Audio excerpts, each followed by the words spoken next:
कहानी एक छोटे से गांव के किसान रामू की है, जो मिट्टी से जुड़ा हुआ था लेकिन उसे अपने काम पर बहुत अभिमान था।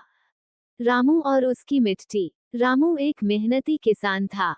उसका पूरा जीवन खेतों में काम करते हुए बीता था। वह सुबह सुबह उठकर अपने खेतों में जाता और देर रात तक काम करता। उसकी मेहनत और लगन से उसके खेत हमेशा हरे भरे रहते थे। गांव के लोग उसकी तारीफ करते नहीं थकते थे। रामू को भी अपने काम पर गर्व था। उसे लगता था कि उसकी मेहनत और ज्ञान के बिना ये खेत कभी इतने उपजाऊ नहीं हो सकते थे। अभिमान का आरंभ। एक दिन गांव में एक संत आए। उन्होंने गांव के लोगों को जीवन के सत्य और विनम्रता के महत्व के बारे में बताया। रामू ने भी उनकी बातें सुनी, लेकिन उसे लगा कि ये बातें उसके लिए नहीं हैं।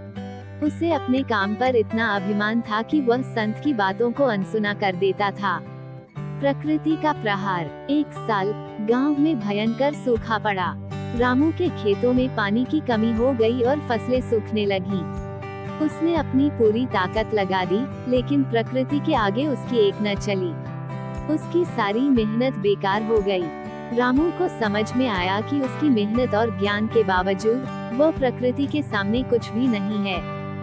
विनम्रता का पाठ। रामू ने संत की बातों को याद किया और समझा कि अभिमान से कुछ नहीं मिलता। उसने अपनी गलती मानी और संत से माफी मांगी।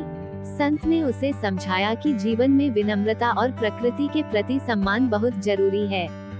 रामू ने अपनी गलती से सीख ली और अब वह अपने काम के साथ साथ प्रकृति का भी सम्मान करने लगा।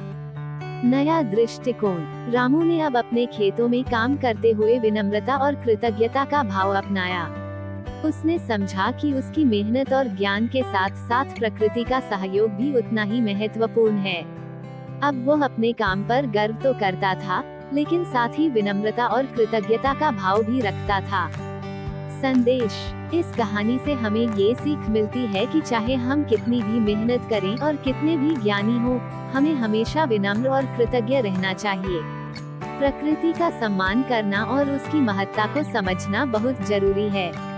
अभिमान हमें कभी भी सही दिशा में नहीं ले जाता, बल्कि विनम्रता और कृतज्ञता ही हमें सच्ची सफलता दिलाती है।